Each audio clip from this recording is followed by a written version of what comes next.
Mamlakatimizning demografik o'sish sur'ati yangi uylarga bo'lgan talabni tobora orttirmoqda. Shu ma'noda yangi O'zbekiston massivlarining bunyod etilishi va ularning soni joriy yilda 56 taga yetgani, 2030-yilga qadar esa 100 taga yetkazilishi mamlakatimizning tom ma'noda ulkan qurilish maydoniga aylanayotganidan dalolat beradi. Bu esa sohaga yangi texnologiya va innovatsiyalarni faol kirib kelishiga imkon yaratmoqda. E'tibor bering, 2016-2017 yillarda yurtimizda qurilishda pudrat tashkilotlari soni 2000 taga ham yetmas edi. Bugunga kelib ularning soni 30 mingdan oshdi.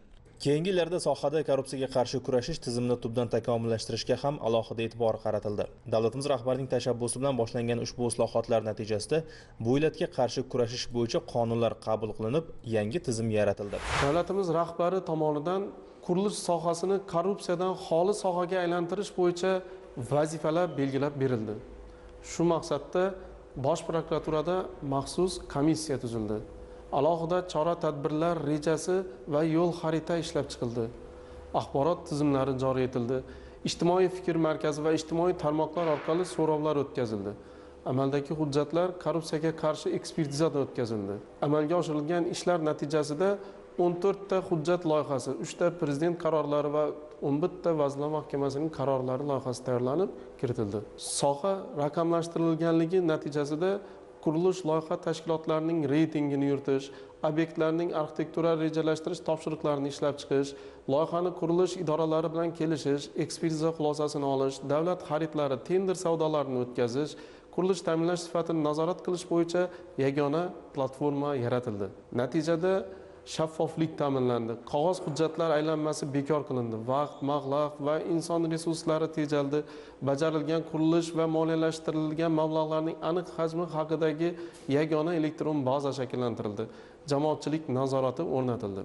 Har bir obyekt bo'yicha qurilish tashkilotlarining o'zi bizga mana shu obyekt bo'yicha shaffoflikni ta'minlab bermoqda. Ular o'tkazilayotgan har bir tenderni bevosita kuzatib bormoqdalar va bizga o'sha qonun buzilishlar sodir bo'lgan taqdirda zudlik bilan xabar berishmoqda. Eng muhimi, jamiyatda korrupsiya muammosini jamoatchilik muhokamasiga olib chiqadigan ochiq muhit yaratildi. Ayniqsa, ommaviy axborot vositalarining bu boradagi o'rni va ta'siri ortib bormoqda. Shaffof qurilish dasturi ham qisqa muddatda yuqori samara bergan islohotlardan. Bu orqali ijobiy natijalarga erishildi.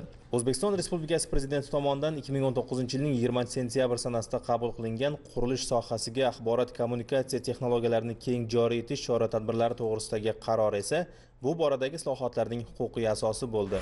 Shaffof qurilish milliy axborot tizimida joylashtirilgan platformadagi tender obyektlari nomma-nom pudratchini har bittasini bal ko'rinib turibdi. Ham yo'nalish bor.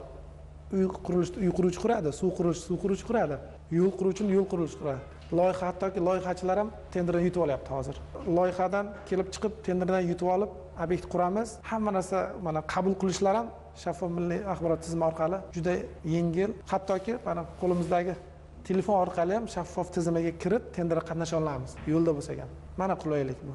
Shaffof milliy axborot tizimida yaratilgan qulaylikdan hozirgi kunda barcha quruvchilardan so'rasangiz, xursand va gumon, shubha gumonlarni yo'q qildi. Hammani bal ko'rib turib, hattoki bir narsasiga men xursandman. Bir tenderga kirishingizdan oldin balingizga qaraysiz. Sizdan yuqori turgan quruvchini bali ham ko'rinib turibdi-ku shaffof milliy axborot tizimida. Siz bu tenderga kirmasligingizni o'zingiz aniqlaysiz. Balingiz past bo'lib turibdi. Kirib nima qilasiz unga? Nogironligi bor, ijtimoiy himoyaga muhtoj qatlamni ishga olsangiz bal berilganda bal. Qancha insonni ko'p ishga olsangiz balingiz ko'tariladi. Raqamlar salmoqli, ish hajmi ham kam emas. Ayni shu jihatdan olib qaraganda ham tizimni to'liq raqamlashtirish zarurat ham majburiyatga aylangan edi. Gap innovatsiyalar, yangi raqamli texnologiyalar haqida borar ekan, qurilish va kommunal sohani raqamlashtirish jarayonda inson omili aralashuviga chek qo'yish borasidagi amaliy harakatlar va natijalarini e'tirof etish to'g'ri bo'ladi fikrimizcha. Qurilayotgan ko'p qavatli uylarimizni hammasi shaffof tizimidan o'tib kelyapti. Ancha qulay bo'ldi bizga. Har bitta jarayonni biz rasm orqali jo'natib, o'sha yozma ko'rsatmalarni hammasini ko'rsatib, bizdan respublikadan ular tasdiqlab, qayerda jarayon qanday bo'lyapti. Mana shu hujjatlarni oldin qog'ozbozlik bo'lardi. Hozir ancha qog'ozbozlik kamaydi. 3 oy, 4 oyda bitayotgan ishlarni hozir elektron hammasini 20-25 kunda hozir hammasi bitib kelyapti. Bizga ancha manfaatli bo'ldi bu. Rasmiylashtirish, barcha hujjat loyiha smetalarini hammasini shu shaffof tizimidan olib va ishchilarimizni ham hammasini shu shaffof tizimiga ulab jarayonlar olib borilyapti.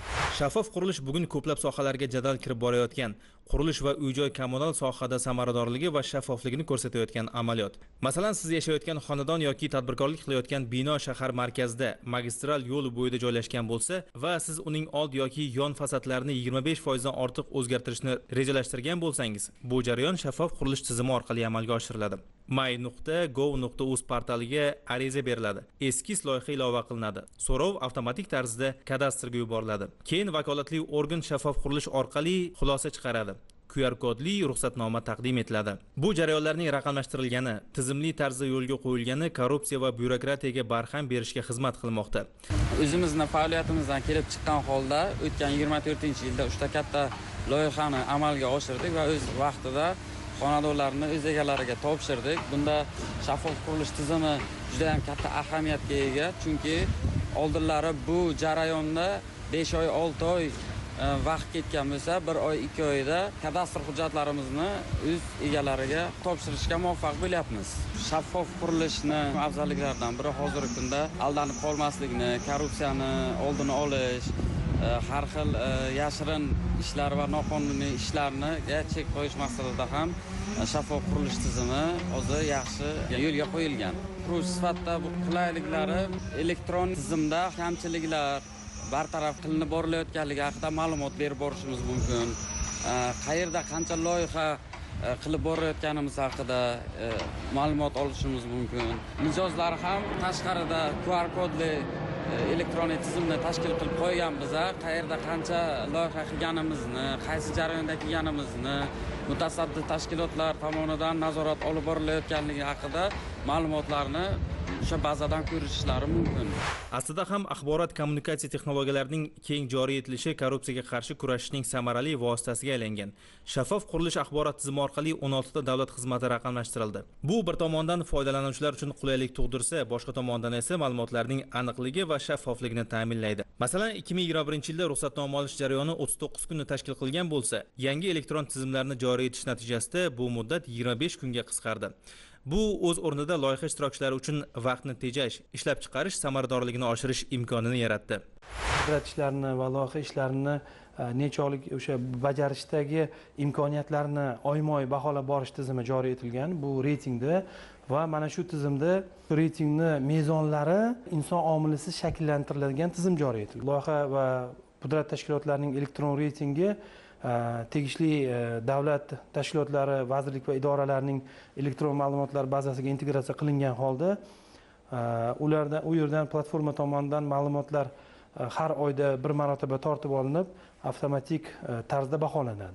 Mana shu reyting tizimida shakllangan ballar asosida qudrat tashkilotlari elektron tenderlarda qatnashish imkoniyati bor. Endi elektron tenderlarda ham mana shu e'londa berilgandan keyingi barcha jarayon raqamlashtirilgan bo'lib, qudrat tashkilotlari o'zlarining shaxsiy kabinetlari orqali elektron tenderga o'z takliflarini elektron yuklashadi va mana shu e'lon muddati tugagandan keyin platforma tomonidan inson omilisiz avtomatik tarzda g'olib aniqlanadi.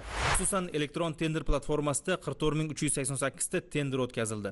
6179 ta tashkilot ishtirok etdi. Ular orqali 50,34 trillion so'mlik loyihalar amalga oshirildi. 2,51 trillion so'm tejaldi. Ekspertiza jarayonlari ham shaffof qurilish tizimiga o'tkazilgan. Ekspertiza.mc.uz platformasi orqali 2024-yilda 11 mingdan ziyod loyiha ko'rib chiqildi.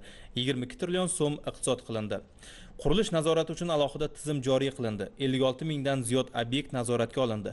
405 mingdan ortiq monitoring tadbirlari o'tkazildi. 15945 ta ta'sirchan choralar ko'rildi.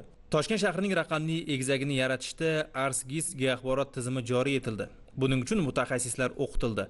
Maxsus kompyuter standartlari bilan ta'minlandi. Urbanizatsiya va shaharsozlik hujjatlarini ishlab chiqish respublika markazi faoliyati yo'lga qo'yildi. Geoaxborot ma'lumotlar bazasi shakllantirildi. Qurilish sohasida narx shakllanishini shaffoflashtirish maqsadida qurilish resurslari milliy klassifikatori tizimi yaratildi. U tovar xomashyo birjasi va soliq qo'mitasi tizimlari bilan integratsiya qilingan.